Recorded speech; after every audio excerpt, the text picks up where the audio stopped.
ផ្លេចបើកបងបុតអាយុ5ឆ្នាំហើយបងប្អូនអរគ្នាកើតថ្ងៃមុនសោះហ្នឹងណាហើយថ្ងៃនេះធ្វើរៀបចំគូកណាត់ឲ្យអូនតិចតួចនិយាយទៅមានធ្វើអីធំដុំទេបងប្អូនហើយគាត់ថាធ្វើម្ហូបញ៉ាំជុំគ្នាហើយទិញនំខេកទូចមួយឲ្យអូនផ្លុំចឹងហើយធ្វើអត់មានអីធំដុំទេបងប្អូនអរគ្នាគាត់ថាទិញនំខេកឲ្យអូនផ្លុំមួយតែប៉ុណ្្នឹងឯងណាមួយកូន2-3នាក់ហើយបើសិនជាយើងធ្វើអីធំដុំហៅភ្ញៀវវិញណាមិនឈ្នះហៅភ្ញៀវទេបងប្អូនហើយព្រោះអីចន្លោះគ្នាតែ1ខែ2ខែហ្នឹងដល់តែមួយទៀតហើយនិយាយទៅកូន3នាក់ហ្នឹងបដាក់គ្នាតែម្ដងបងប្អូនអញ្ចឹងយើងទិញតែនំខេកទូចមួយមកឲ្យគាត់ផ្លុំឲ្យគាត់សប្បាយរីករាយដឹងថាគាត់កើតថ្ងៃហ្នឹងអញ្ចឹងណាបងប្អូនអរគ្នាហើយអាមួយអូនកើតក្រោយនេះនិយាយពីថាអូដល់កហើយបងប្អូនអើយទៅផ្លុំជំនួសអាបងទៀតនិយាយទៅគឺគាត់សប្បាយមែនទែនតែអូនហ្នឹងកាលគាត់មកខួបហ្នឹងគាត់ធ្វើឲ្យដែរប៉ុន្តែគាត់អត់ទាន់ដឹងតែពេលឥឡូវគាត់មកខួបកន្លះគាត់រៀងដឹងច្រើនចេះច្រើននោះបងប្អូនអញ្ចឹងគឺគាត់ដឹងគ្រប់រឿងតែម្ដងឃើញគេដាក់ផ្លុំទៀនហ្នឹងគឺគាត់អង្គុយផ្លុំយកអាលុតមុនបងទៀតហើយបងបុតហ្នឹងឲ្យប្រាថ្នាឲ្យអីអញ្ចឹងទៅបងប្អូនអរគ្នាគឺគាត់សប្បាយមែនទែនចាអូននៅទូចខ្ញុំធ្វើឲ្យរាល់តែឆ្នាំដែរហ្នឹងបងប្អូនចាមួយឆ្នាំម្ដងព្រោះអីគាត់នៅទូចអញ្ចឹងឲ្យគាត់សប្បាយរីករាយនឹងអ្វីដែលគាត់មិនធ្លាប់ជួបធ្លាប់ដឹងអញ្ចឹងហើយថ្ងៃហ្នឹងខ្ញុំយកគាត់ទៅកាត់សក់រាល់ដងហ្នឹងនិយាយពីថាយំលហេមលហាមទៅរំតកាត់ហើយហ្នឹងចិត្ត1ម៉ោងអីណោះឡើងជាងចង់ខ្យល់ចាប់ហើយបងប្អូនអរគ្នាតែលើកនេះនិយាយពីថាស្រួលមែនទែនដោយសារតាលួងគាត់ថាធ្វើ birthday ឲ្យបងប្អូនអញ្ចឹងទៅគាត់អត់សូវល្អូសូវយំអីទេបើសិនជាអត់ថាទិញនំខេកធ្វើ birthday ឲ្យវិញនិយាយពីថាចាប់មិនឈ្នះទេម្នាក់ទាំងម៉ែ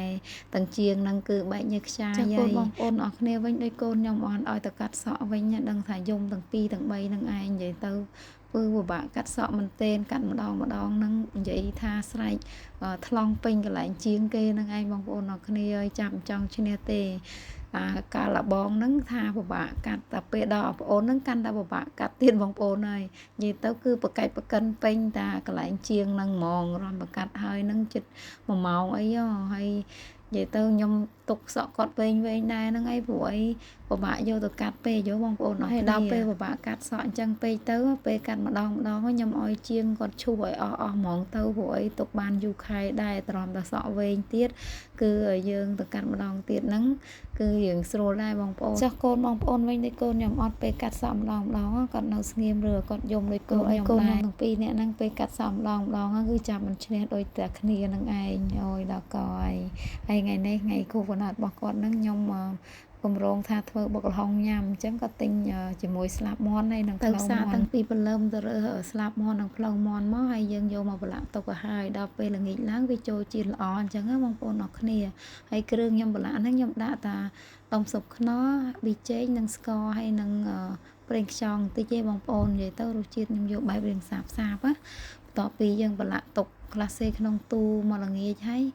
ដល់ម៉ោងដែលយើងត្រូវរៀបចំញ៉ាំយើងយកវាមកពងមកទៅនិយាយទៅយើងប្រឡាក់បែបនេះបងប្អូនអរគ្នាតែពេលយើងយកមកពងឡើងក្រហមល្អមែនទែនហើយគួរចង់ញ៉ាំបងប្អូនហើយរសជាតិវិញគឺឆ្ងាញ់ជាតិហ្មងបងប្អូនយើងញ៉ាំជាមួយបុកល្ហុងគឺត្រូវគ្នាណាស់ប៉ុន្តែបើសិនជាបងប្អូនទាំងអស់គ្នាប្រឡាក់ប្រៃពេកញ៉ាំមួយបុកល្ហុងទៅរសជាតិខ្ញុំប្រឡាក់នេះរសជាតិឆ្ងាញ់តែម្ដងបងប្អូនចាមកល្មមហើយទៅពេលយើងយកមកចៀនមកអត់ខ្លោចទេយើងប្រើភ្លើងរឹមមកបងប្អូនអរគ្នាតែពេលចៀនមកបានស្លាប់មាន់និងផ្លូវមាន់របស់យើងឡើងក្រហមស្អាតគួរឲ្យចង់ញ៉ាំតែម្ដងហើយថ្ងៃនេះខ្ញុំអត់បានធ្វើបុកល្ហុងខ្លួនឯងទេព្រោះអីរវល់ពេកបងប្អូនអញ្ចឹងយើងចៀនតាស្លាប់មាន់និងផ្លូវមាន់ទុកទៅពេលដល់យើងញ៉ាំទៅទិញបុកល្ហុងនៅផ្សារបានយកមកញ៉ាំតែម្ដងព្រោះអីធ្វើបុកល្ហុងទៀតវាច្រើនមុខបន្ថែមគ្រឿងច្រើនអញ្ចឹងខ្ជិលណាបងប្អូនអញ្ចឹងទៅទិញគេស្រាប់ហ្មងទៅយើងជៀនតែស្លាប់មាន់ហើយនឹង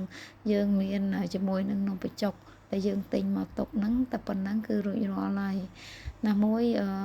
ខ្ញុំធ្លាប់ញ៉ាំនៅកន្លែងមួយដែលធ្លាប់ទិញបងប្អូនបុកល្ហុងគាត់ឆ្ងាញ់ហើយគាត់លក់រៀងធូរថ្លៃដែរមកប្រអប់10000រៀលហ្នឹងគឺច្រើនមែនទែនញ៉ាំអត់ចង់អស់ទេគាត់មានលក់បុកល្ហុងពើខ្ចីនិយាយទៅបុកល្ហុងបែបម៉េចក៏មានដែរស្រេចតែយើងកំងអញ្ចឹងណាហើយគាត់លក់ដាច់បងប្អូនអរគ្នាហើយនៅម្ដុំផ្សារត្រីបងប្អូនចាគាត់លក់ ពីល្ងាចដល់យប់ប្រហែលម៉ោង10បន្ទាប់ហ្នឹងគឺគាត់ហើយម្នាក់ឲ្យទៅបានធ្វើកម្មវិធីអីមួយនៃវិថាសបាយណាមួយនៅក្នុងផ្ទះហ្នឹងប្រើធ្វើអីក៏បានដែរហើយបន្ទាប់ពីមកពីទិញបុកល្ហុងហើយរៀបចំញ៉ាំអីហ្មងទៅព្រោះអីរឿងយប់ដែរហើយបងប្អូនអញ្ចឹងមុននឹងញ៉ាំអីហ្នឹងឲ្យ